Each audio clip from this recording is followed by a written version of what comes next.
saya pernah dengar juga yang namanya scaling. Scaling itu apa sih Kak? Oke, untuk ngeyel istilah gitu, Ngeyel, yang benar, keras benar, kepala, benar, dia keras pengen kepala. maunya sendiri Maunya didengar. sendiri Tapi ya ngikuti gimana? cara dia sendiri, mengikuti karakternya sendiri. Iya, benar. Bagaimana cara kita tuh untuk menyampaikan tanpa menyalahkan istilahnya Baik, gitu. baik. Gimana caranya kayak menjelaskan tapi nggak menggurui Nggak gitu. menggurui. Oh, Walaupun luar kita biasa, sebenarnya juga Kak. punya ego ya kan. Terlalu lama kosong, gigi yang atas juga bisa turun. Bisa turun. Pokoknya hanya dari menyepelekan karang gigi itu bisa menimbulkan berbagai masalah lainnya gitu. Baik, baik.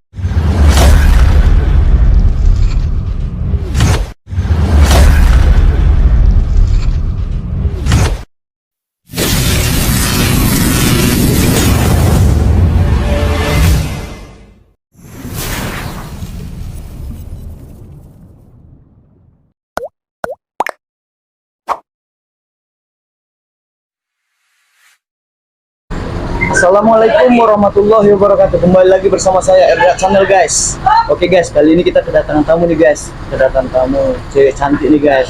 Cewek cantik ini bekerja di spesialis kedokteran gigi guys. Saya ingin penasaran juga nih guys ya. Ini kakak ini kita kenalan dulu ya guys. Oke ya, nama saya Rudi. Nama saya Aziza. Kak Aziza ya, oke siap Kak Aziza. Terima kasih Kak Aziza sudah menerima undangan saya di acara podcast saya ini Kak, ya kan? Kita cerita santai aja nih Kak ya. Kalau boleh tahu, Kakak sudah berapa lama bekerja di spesialis kedokteran gigi? Oke. Ya. Maaf sebelumnya, lebih tepatnya si klinik gigi ya Bang. Klinik ya?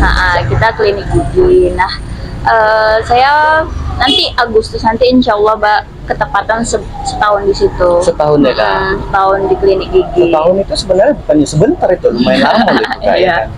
Banyak pengalaman yang Kakak dapatkan di situ. Alhamdulillah. Alhamdulillah ya Kak. Ya. Walaupun saya di sana sebagai admin, pengalaman insya Allah banyak lah pasang surutnya. Baik, baik. Nah, kakak itu bekerja sebagai admin tuh Kak Ziza, karena kakak ikut berkecimpung ke kesehatan melayani masyarakat itu enggak Kak? Kalau untuk admin sendiri, saya di sana ya pastinya nerima pasien dulu. Nerima pasien. Sebelum pasien itu bertemu dengan dokter, yang pasti itu bertemu dengan saya dulu. Yep. Jadi paling tidak saya harus tahu gimana bisa berkomunikasi dengan pasien. Walaupun saya juga nggak ada basic dokter gigi, tapi saya juga harus belajar kan dari dokter saya gitu, sedikit banyaknya untuk menjelaskan ke pasien itu bagaimana masalah detailnya, baru kita oper sama dokter kita gitu. Baik Kak.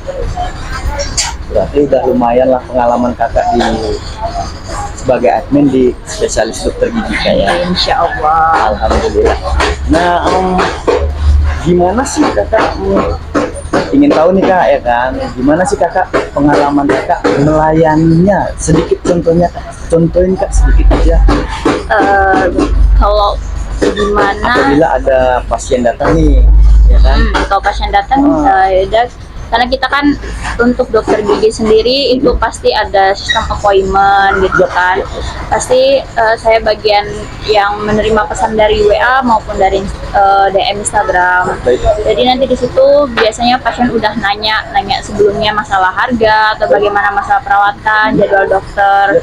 Nanti ketika datang ya kita sambut, mau perawatan apa Pak gitu, udah buat appointment sebelumnya gitu. Nanti baru kita tanya apa masalah giginya. Jika sakit dia bilang ini sakitnya karena apa, apakah berlubang atau memang hanya dia mau perawatan aja, atau memang ada yang dia bagian untuk ingin merapikan gigi bagian behel gitu. Oh gitu ya. Berarti itu tugas kakak menanyakan.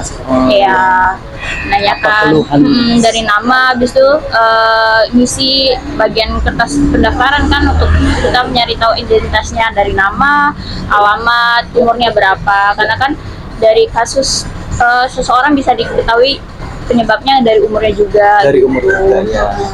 Berarti kasus penderita penyakit gigi ini dikategorikan, maksud saya dilihat dari umurnya kan? Iya, bisa dari umurnya. Apa dia masih misalnya kayak di bawah 7 tahun, itu berarti itu masih golongan gigi susu gitu. Atau nanti dia udah umur 15 tahun ke atas itu dia udah mulai tumbuh sempurna gigi permanennya Oh, begitu. berarti ada jangka waktunya. Usia-usia pun itu menjadi Patokan. patokan. Iya. Oh ya kak, tadi saya sempat mendengar dari kakak, saya pernah dengar juga yang namanya scaling. Scaling itu apa sih kak? Oke, untuk scaling sendiri itu sebenarnya hal dasar ya untuk kesehatan gigi. Scaling itu suatu metode untuk membersihkan karang gigi. Membersihkan karang gigi kak ya? Nah, masyarakat Indonesia tuh kurang tahu gitu. Mereka tuh beranggapan bahwasannya dengan sikat gigi saja gigi mereka tuh udah bersih. Oh gitu ya. Benar. Padahal terkadang ada beberapa bagian yang tidak terjangkau sikat gigi. Benar ada. Nah, jika itu dibiarkan, itu menimbulkan. yang menumpuk itu akan menjadi karang gigi. Menjadi karang Nah, gigi. karang gigi yang nggak dibersihkan itu juga berakibat fatal. Itu awal-awal dari gigi berlubang, gigi Oke. berjarak, gusi turun Gusi gitu. turun, Dan memang seharusnya kalau secara kesehatan rutinnya itu scaling itu 6 bulan sekali. Cuman gitulah masyarakat Indonesia mungkin kurang paham. Kurang paham. Mm-mm.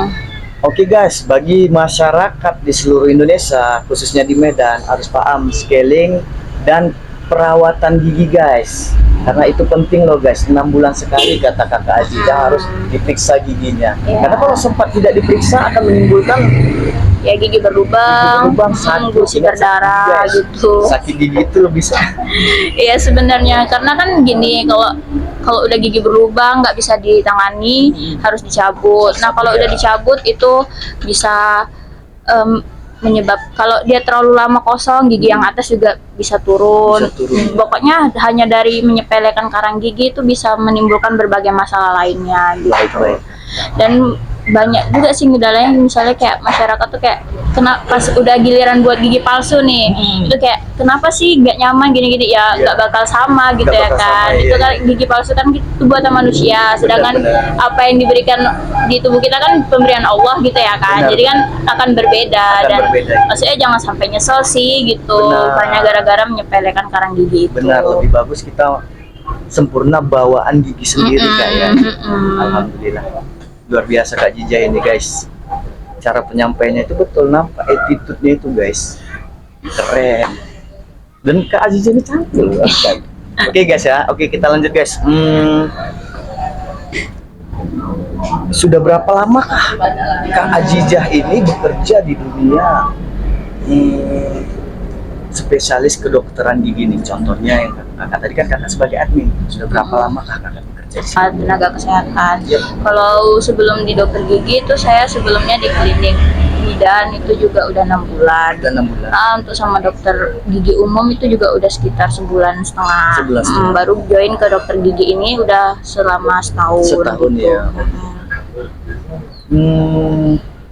Berarti udah setahun kakak. Kalau dihitung itu sekitar 1 tahun 4 bulan ya.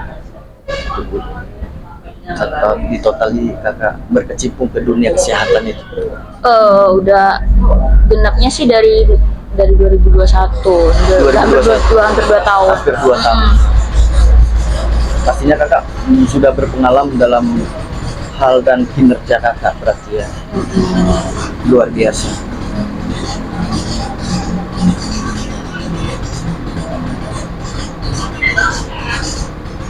Apa sih suka duka kakak nih saat menjalani bekerja atau melayani masyarakat yang sedang ada keluhan sakit gigi itu?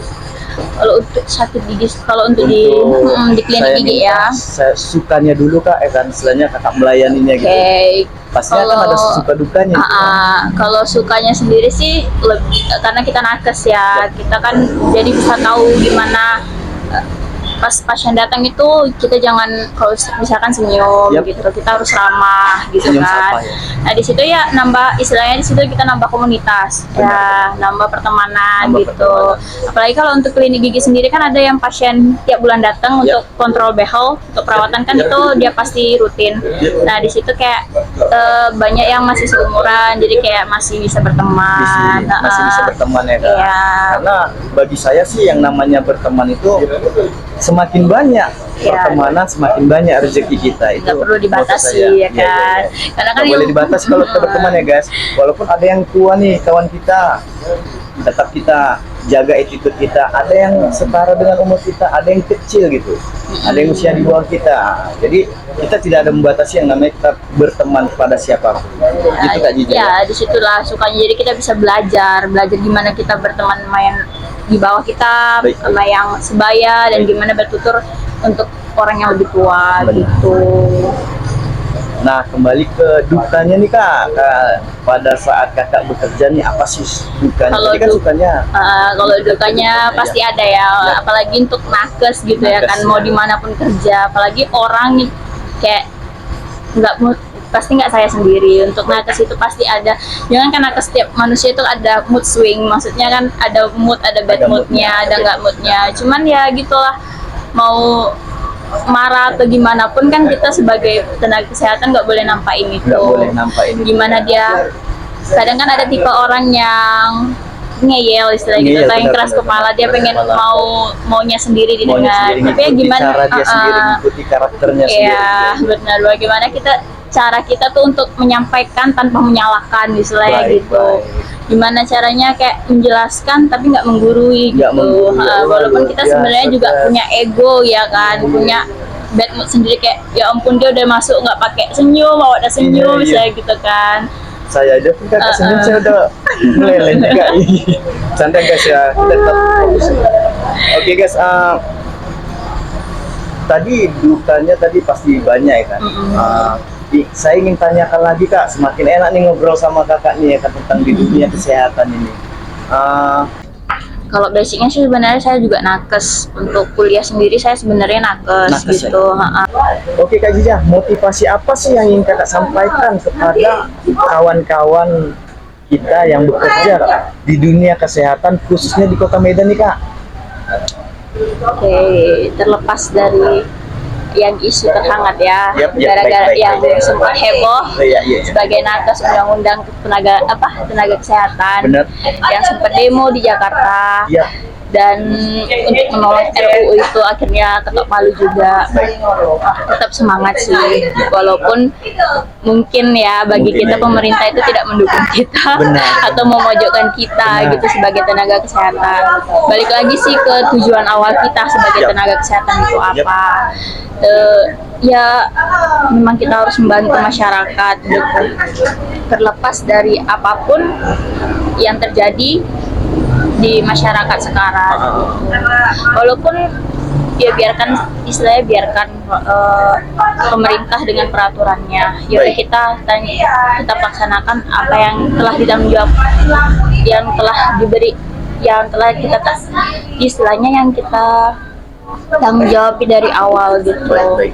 Karena kan kita juga sebagai tenaga kesehatan udah disumpah profesi Oh, disumpah profesi. sebelum terjun ke ranah kesehatan itu sendiri. Baik. Berarti intinya kepada teman-teman yang bekerja di dunia kesehatan tetap semangat.